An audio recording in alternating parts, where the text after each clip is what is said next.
कुंभ राशी आता नवीन वळणाच्या मार्गावर. नमस्कार मित्रांनो, कुंभ राशी ही वायू तत्वाची राशी आहे. विचारांची राशी आहे. ही नवीन संकल्पनाची राशी आहे. सामाजिक सुधारणांची राशी आहे.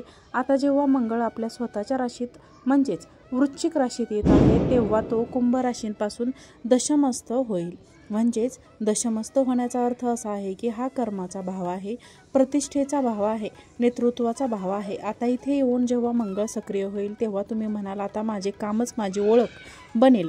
40 दिवस तुमच्यासाठी कर्म, निर्णय आणि देशाची परीक्षा घेतील, जिथे नेतृत्व आणि परिश्रम यांचा संगम होईल.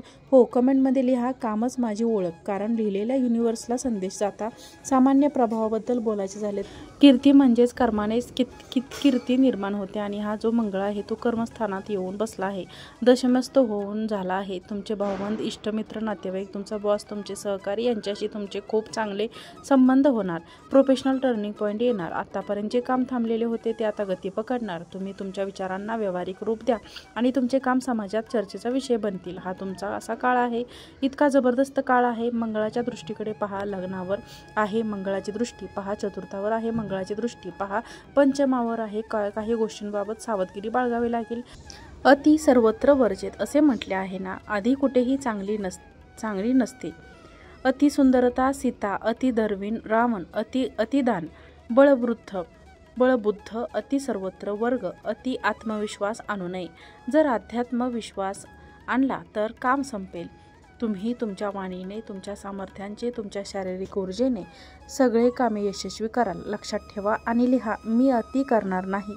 आरोग्याबद्दल बोलायचे झाले तर आरोग्य ठीक आहे. शरीरम साधन धर्मस्य असे म्हटले आहे. शरीर हे धर्माचे साधन आहे. दशमस्थ मंगळ तुमच्या लग्नाला पहिला, तुमच्या राशीला पाहिल. हो, जर तुम्ही बीपीचे रुग्ण असाल, शुगरचे रुग्ण असाल तर काळजी घ्या. रक्ताशी संबंधित कोणतीही समस्या असेल किंवा जखमा झाल्या असतील किंवा शस्त्रक्रिया करायची असेल तर योग्य मुहूर्त पाहून जा. मंगळ चांगला आहे. मिशनचे चांगला आहे, पण मंगळात अग्नी आहे. मंगळ हा अग्नितत्वाचा आहे. मंगळाच्या दृष्टी तज्ज्ञ आहे. त्यामुळे असा कोणताही काम करू नका जिथे अतिरेक होईल. असं काही करण्याची गरज नाही. आरोग्याच्या दृष्टिकोनातून थोडा तणाव येऊ शकतो, कारण हा उष्ण ग्रह आहे. थोडा ताण येईल, पण सगळी कामे होतील. झोपेचा समतोल राखणे गरजेचे आहे. झोपेकडे थोडे लक्ष द्या. दिनचर्या नीट ठेवा. आरोग्य ठीक राहील. एकाच वाक्यात सांगायचे झाले तर शिक्षणाबद्दल बोलूया. विद्यमान चक्षु म्हणजे विद्या हीच डोळे आहेत. सत्य दाखवणारे विद्या व्यतिरिक्त दुसरे डोळे माहीत. विद्यार्थ्यांसाठी हा काळ लक्ष्य प्राप्तीचा आहे. जे विद्यार्थी टेक्निकल क्षेत्रात आहेत, मॅनेजमेंट क्षेत्रात आहेत किंवा संशोधन क्षेत्रात आहेत, त्यांच्यासाठी हा काळ अत्यंत फलदायी आहे. खूपच चांगलं राहणार आहे. आरोग्य आणि शिक्षण क्षेत्राबद्दल निश्चित राहा. त्यांच्यासाठी हा काळ फलंदाजी आहे. एकाग्रताही निर्माण होईल. जर तुम्ही स्पर्धा परीक्षांची तयारी करत असाल तर तुमचा गुरुही चांगला आहे. तो वक्री होईल. उच्च राशीत आहे, अष्टमस्थ आहे. त्यामुळे आळसाला जवळपास फटकून देऊ नका, एवढेच सांगेल. पण हो, तुमचा आत्मविश्वास उच्च राहील. फक्त अतिविचार करण्यापासून वाचावे, तेवढेच लक्षात ठेवा. आता करिअरबद्दल बोलूया. करिअरमध्ये तर सुपर आहे. हा काळ सुपरपेक्षा वरचा जो म्हणतात ना तोच आहे. कर्मयोगी लक्ष दे प्रतिष्ठा असे संस्कृतमध्ये म्हटले आहे. कर्मयोगानेच लक्ष्यप्राप्ती होऊन काळ फलंदाजी आहे. एकाग्रताही निर्माण होईल. जर तुम्ही स्पर्धा परीक्षांची तयारी करत असाल तर तुमचा गुरुही चांगला आहे. तो वक्री होईल. उच्च राशीत आहे, अष्टमस्थ आहे. त्यामुळे आळसाला जवळपास फटकून देऊ नका, एवढेच सांगेल. पण हो, तुमचा आत्मविश्वास उच्च राहील. फक्त अतिविचार करण्यापासून वाचावे, तेवढेच लक्षात ठेवा. आता करिअरबद्दल बोलूया. करिअरमध्ये तर सुपर आहे. हा काळ सुपरपेक्षा वरचा जो म्हणतात ना तोच आहे. कर्मयोगी लक्ष दे प्रतिष्ठा असे संस्कृतमध्ये म्हटले आहे. कर्मयोगानेच लक्ष प्राप्ती होऊ प्रतिष्ठा मिळू शकते. तुमचे कर्म जसे असतील तशी तुमची प्रतिष्ठा असेल. समर्पण येणार आहे. कामात तुम्ही झुंजाल. कामात तुमचे मन लागेल. तुम्हाला वाटेल मला दुसऱ्यांपेक्षा पुढे जायचं आहे, मला दुसऱ्यांपेक्षा जास्त प्रतिष्ठा मिळवायची आहे. करिअर या 40 दिवसात पिकावर राहील.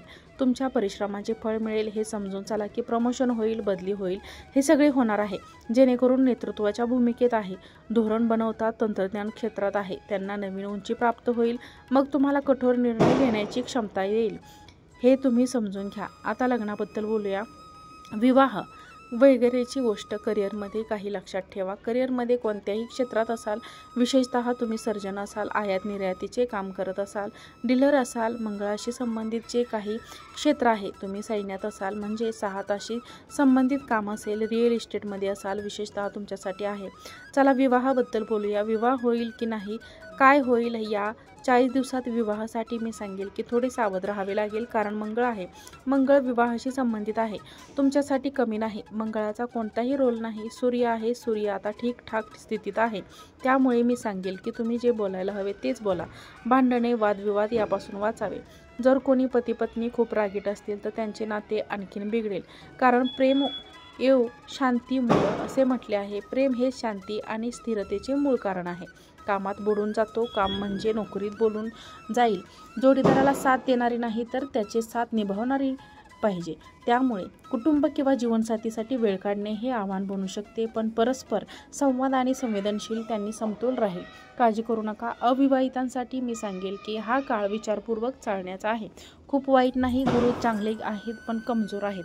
गुरूंची उपासना करणे गरजेचे आहे, तुमच्यासाठी खूपच गरजेचे आहे. जर तुम्ही विवाहित जीवनात प्रवेश करणार असाल किंवा प्रवेश करण्याचा विचार करत असाल किंवा प्रवेश केला असेल तर तुम्हाला गुरुची उपासना करावीच लागेल. अष्टमस्थ गुरु आहे. गुरु कुटुंबाला जोडतो. गुरु तुमचा कुटुंबाशी आहे. ओम नमो भगवते वासुदेवाय नमः या मंत्राचा जप तुम्ही करावा. हे ठीक आहे, तेवढे करा. गुरुचा जप ओम ग्राम ग्रीन ग्राउंड या मंत्राचा जपही तुम्ही करू शकता. गुरुची कृपा आपणास मिळून राहील. जय गुरुदेव. व्यापार कसा राहील आणि पैसा कसा राहील ही मूळ गोष्ट आहे. आता व्यापार आणि पैशांबद्दल बोलूया. ते प्रयत्न आणि परिश्रमाने धनप्राप्ती होते. व्यावसायिकांसाठी हा काळ विस्ताराचा काळ आहे. मंगळ तुम्हाला नवीन रणनीती आणि शक्ती देईल. जे लोक तंत्रज्ञानात आहेत, संशोधनात आहेत किंवा कन्सल्टिंगचे जे काम करत आहेत त्यांच्यासाठी असाधारण प्रगती आहे. कोणत्याही जुन्या प्रकल्पात अडकलेले पैसे परत येऊ शकतात. फायनान्सबद्दल बोलायचे झाले तर जोखीम पण या गणने करून याचे लक्षात ठेवा. ठीक आहे, पैशांच्या बाबतीत थोडे विचारपूर्वक करा. पैसा येईल पण जोखीम विचारपूर्वक घ्या, कारण तुमचा उत्पन्नाचा ग्रह असत आहे. श्रेष्ठ आहे. पैसा येईल, खर्च विचारपूर्वक करा. पैसा अनावश्यकपणे झटक्यात जाऊ शकतो, तो सांभाळून ठेवा. जर तुम्ही हे पाळणार असाल तर लिहा. हो, खर्च सांभाळून करण्यात. विदेशाबद्दल बोलूया. काय होणार आहे. परदेशात राहणारे आपले भाऊबंद, माता बहीण यांच्यासाठी मी सांगेल की ठीक आहे. दृष्टी आहे मावळती. संकल्प घ्या. प्रत्येक क्षेत्रात विजय मिळवेल. परदेशात राहणारी तुम्ही परदेशात असाल किंवा संबंधित असेल तर हा काळ वाढीचा आहे. प्रकल्प, नेतृत्व, प्रमोशन, टीम विस्तार यांचे योग बनत आहेत. तुमची धार्मिक विचारसरणी आता वरिष्ठांना प्रभावित करेल. खूपच चांगला आहे. अध्यात्मक क्षेत्र चांगले आहे. तुम्ही राहाल ना कर्मणी असे म्हटले आहे. आध्यात्मिक विकास होईल. तुमचा अंतिम विकास होईल. हे तुम्ही करत राहा. आध्यात्मिक बाजू मजबूत करणे गरजेचे आहे, कारण तुम्हाला उपाय करायचा आहे. उपाय म्हणून मी सांगेल तुम्हाला हनुमान चाळीसा तर करायलाच हवा. हे लक्षात ठेवा. भगवतीची उपासना करायची आहे आणि या काळात तुम्हाला ओम नमो भगवते वासुदेवाय या आणखीन एक गोष्ट वास्तविक तुमची कुंडली, तुमचा DNA आहे. जर तुम्हाला तुमच्या कुंडलीबद्दल चर्चा करायची असेल तर आम्ही लवकरच मोफत तुमच्या कुंडलीची विश्लेषण सेवा सुरू करू. आता समारंभाकडे येऊया. ठीक आहे. धैर्यम सर्वत्र साधनम. धैर्य हेच प्रत्येक विजयाचे मूळ आहे आणि जीवनाची नवीन दिशा घेऊन आले आहे. आता तुमची ओळख फक्त विचाराने नाही तर कर्माने बनणार आहे. हे 40 दिवस कृती, यश आणि जागृतीसाठी आहे. लक्षात ठेवा. तुम्ही तुमची काळजी घ्या. व्हिडिओ आवडला असेल तर व्हिडिओला एक लाईक करा. चॅनलवरती नवीन असाल तर चॅनलला सबस्क्राईब करा आणि हा व्हिडिओ जास्तीत जास्त लोकांना शेअर करा. आजचा व्हिडिओ पाहिल्याबद्दल तुम्हा सर्वांचे मनापासून खूप खूप धन्यवाद. श्री स्वामी समर्थ. जय जय स्वामी समर्थ.